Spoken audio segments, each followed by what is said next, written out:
to just take a few minutes. We are going to give this message. I'm going to try to give you the abbreviated form, but you know some of you need to really pray for me. Peacemaking. Peacemaking from Matthew 5, verse 9. Blessed are the peacemakers, for they shall be called sons of God. We've been looking through the Beatitudes these 8 weeks about the various Beatitudes, some of the most important words Jesus would speak. In fact, his first words we should pay attention to in the Sermon on the Mount. Dear friends, please receive this simple message this morning. Making peace is an important part of your life. Making peace is an important part of your life. You should never give up on it. You should never give up on making peace. Do everything you can to make peace. There's so many ways in which we can get off track. Some of you have heard my story about when I was with my brother in my hometown. I was sitting at the restaurant in Avanti's, in one of my favorite places on this planet, and certainly the favorite restaurant of my former town where I grew up, Peoria, Illinois. My brother Greg still lives there. He's the one sibling that stayed in our hometown.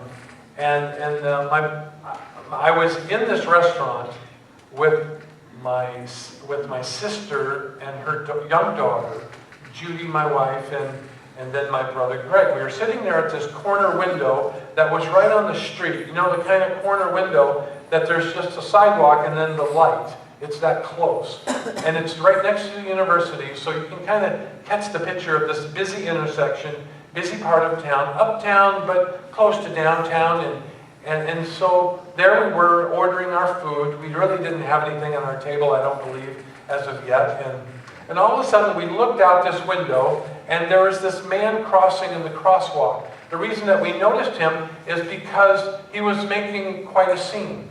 He was probably a 6'5" tall gentleman, and he was gangly. He was very big boned, and so he was crossing this crosswalk with a very small bicycle, kind of like a banana seat bicycle. And all of a sudden the light turned green and the busy traffic began to flow, but he was still in the middle of the street. The folks that he had passed in front of didn't quite see him at first, so they pulled forward and didn't really hit him, but bumped his bike.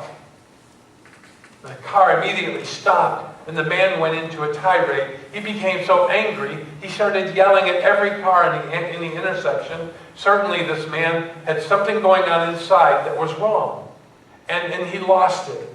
And he got so angry at everyone that was looking at him, and we couldn't help but stare. And all of a sudden, from in the middle of the intersection, he stared at us, saw that we were looking at him, and made his fix on us, and began to yell at us from the middle of the intersection.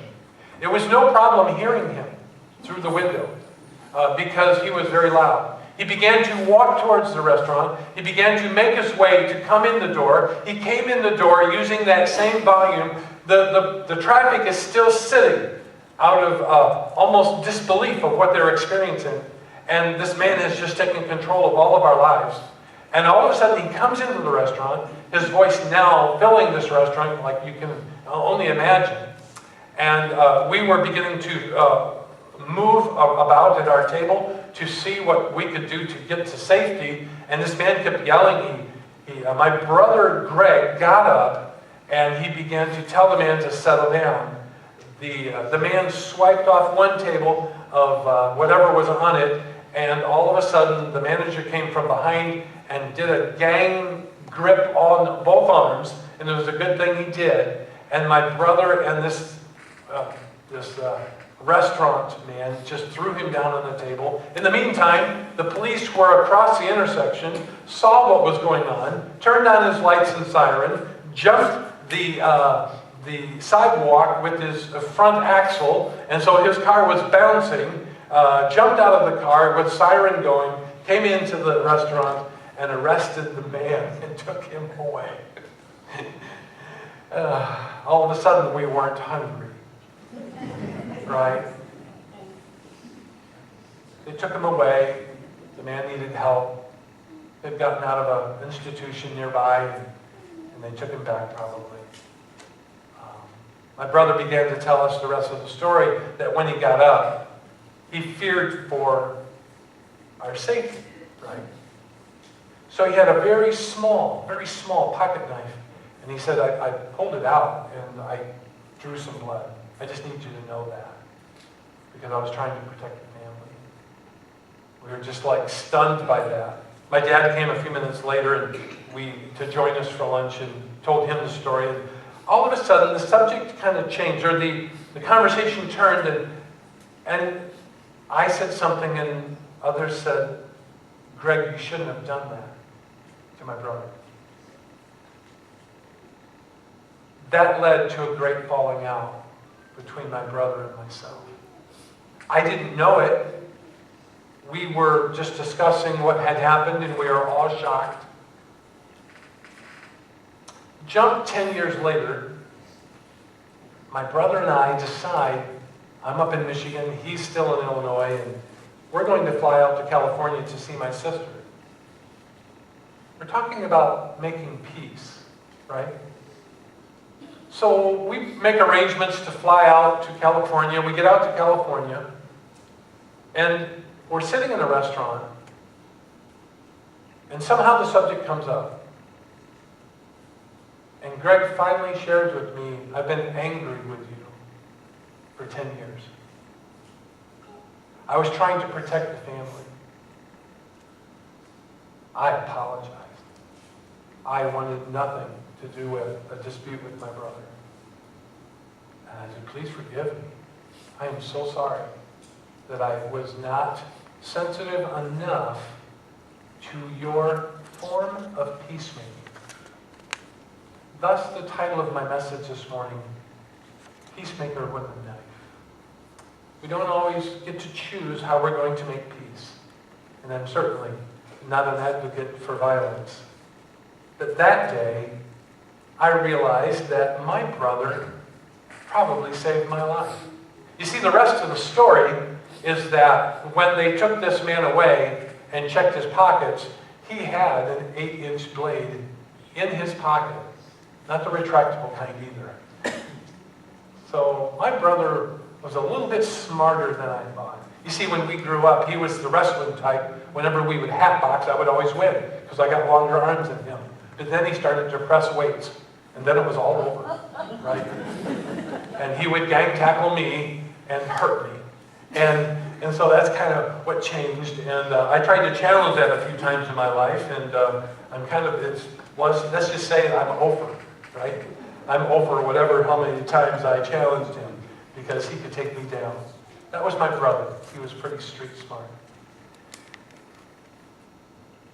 We had to make peace that day, and he forgave me, and we've got a good relationship today. Sometimes things come between us, don't they? Sometimes things come between us. And we need to make peace. Let's talk about 4 ways, really quickly now, that we can make peace. There is a process to being a peacemaker. To be a person of peace, the first thing you have to do is to put up your guard against evil. You might say, well, that's an interesting way to start, Pastor. A defense mechanism.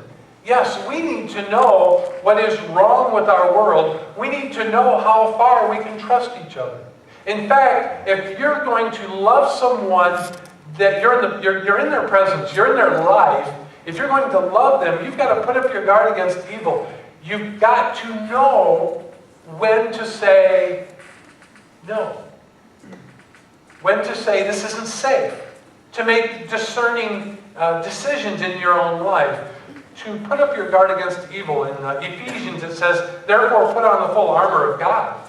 Right? And I know this is a spiritual application, but that's what we're talking about. Putting on our armor so that when the day of evil comes, you may be able to stand your ground. After you have done everything to stand, stand firm with the belt of truth buckled around your waist. Always tell the truth. And with the breastplate of righteousness in place. And with your feet fitted with the readiness that comes from what? Say it with me. The gospel of peace. The gospel of peace. The gospel of peace. But it also has to do with the rest of the armor. The belt of truth, the breastplate of righteousness. If we go to another passage where it talks about the helmet of salvation, the sword of the Spirit, and the rest. And so we need to put up our guard against evil in our world today. I think it's interesting. You don't have to agree or disagree with our current president to say that sometimes getting to a point of peace means that we have to identify the evil that's among us. That's part of telling the truth. There's times in my life where I don't want to tell the truth. But for some reason, the Lord has given me this, boy, I don't want to say it, but boy, do I open my mouth. And sometimes it's at just the right time, and I don't want to say it. Sometimes it does create enemies, but we need to speak the truth. We've got to say what is good, what is wrong in life. Number 2, in the same way, you should lower your guard when you know you are safe. Some of us go, there's evil, guard up all the time, I'm not going to trust anyone. That is not a way to be a person of peace. In fact, if you're putting up your guard so that you can stay in your little safe place, in fact, you are not living life abundantly. You have to find a place, you have to find those folks in your life where you can drop your guard when you know it is good and safe. We've got to find those places. Don't give up seeking to be at peace with others, including those that you are at great odds with. We need to be seeking peace among each other. Romans 12:9 says, hate what is evil and cling to what is good. Whenever I have something between me and another person, if I'm in the wrong or if they're in the wrong, either way, you can always find something that's wrong. But you can always find something that's right. We can find right things. And, in our homes, when we're with our children, when we're with our adult children, when we're among relationships in our church, don't stop looking for the good. Now, if you're like me, one of my weaknesses is that I will try to gloss over the good and just ignore the bad. Well, that's not good either. We need to tell the truth. We need to be honest with each other, and that's a hard word to hear sometimes. But, so we need both in our life. So that's number 2. Number 3, you have to be open. I know this phrase, you have to be open, is a phrase that we might take it as a threat. To be open is to feel, to be open, Pastor, you're kidding me. I'm not going to open myself to that person. Listen to this from 2 Corinthians. We have spoken freely to you, Corinthians, and opened wide our hearts to you. We are not withholding our affection from you, but you are withholding yours from us. I love this next phrase. As a fair exchange. This is the one time God calls us to be fair. Life is not fair, but this is a fair exchange. I speak to my children, open wide your hearts also. We've got to take that risk. We will not build the kingdom of God. And I believe when Christians open their hearts and love one another well, that's when the world looks upon us and they're going, now that is impossible. They're not doing that, and I'm going to find out why they can do that. I don't know how they are loving so well. 2 testimonies here this morning. 2 testimonies rang of a ministry that helps us to love one another. An open heart. We have to be open. And then number 4, I'll finish with this. You have to be honest. You have to be honest with each other. Can I go back to being open? Let me just share one more story, and we'll be done. One of our pastors, Dave Coleman, I met him 30 years ago when I came to ministry in Michigan. And Dave and Charlie and Paul and Brian, the 5 of us, have been, I don't like the word best friends, but we're BFF, right? Whatever. We're friends, and we're accountability partners. And when I got to know Dave, Dave was pastoring the Bethel Park Free Methodist Church. And after about a year of knowing each other well, meeting regularly for some good encouragement, his daughter got cancer. We walked with Dave for a year as Sarah said goodbye to this world. Prayed for healing, right? Prayed that God would touch her. And God did touch her, but not in the way that we asked. And us, friends, we walked with Dave through that time. And Dave survived. And Dave and Kathy even had another daughter. So they have 2 daughters, they had 3. So they had this infant daughter, and we celebrated that with them. But it was different, it was difficult. And life gets difficult. We had to decide, and Dave got through that time, and he testifies that it was the openness of my friends that got him through that.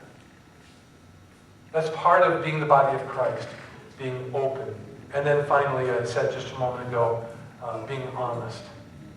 Listen to Zechariah 8:16. These are the things you are to do. Speak the truth to each other, and render true and sound judgment in your courts. And then I love Ephesians 4:14-16. That's up there. Speaking, I'm going way down. Instead, speaking the truth in love. How many of you know that phrase? And you use it in your life. Speaking the truth in love. We will in all ways grow up into Him who is the head, that is Christ. You see, speaking the truth in love is about being honest with each other. I fast forward to the last scene of my father's life. We're at his funeral, and my younger brother, Greg, who I already introduced you to just a moment ago. Greg was the brother, the black sheep of the family, got thrown out of the house because he was doing drugs and alcohol it went on 10 years until he finally got over it. And he fully recovered, started his own business, is doing great today. And when he had recovered was about the time that my dad passed away. And when we went to the funeral, as a pastor, I just had zero capacity to do any pastoring. I just wanted to be a son that day. So I didn't do the funeral, anything like that. I said, I'm going to write a letter that I want to talk about my dad, but I'm going to have somebody else read that. I don't want to get up. I want to sit on this day. And so that day at my dad's funeral, I sat. But my brother Greg got up and spoke for the family. And the things he said that day, I can recount them to you. I remember what my pastor said to me. You see, that all comes out of a deep desire that Greg had and that I had, that we would be peacemakers. We had to make peace between each other. We tried to make peace with others, like a guy in a restaurant. We tried in so many ways. And dear friends, that's our challenge. As we baptize those today, may we be peacemakers.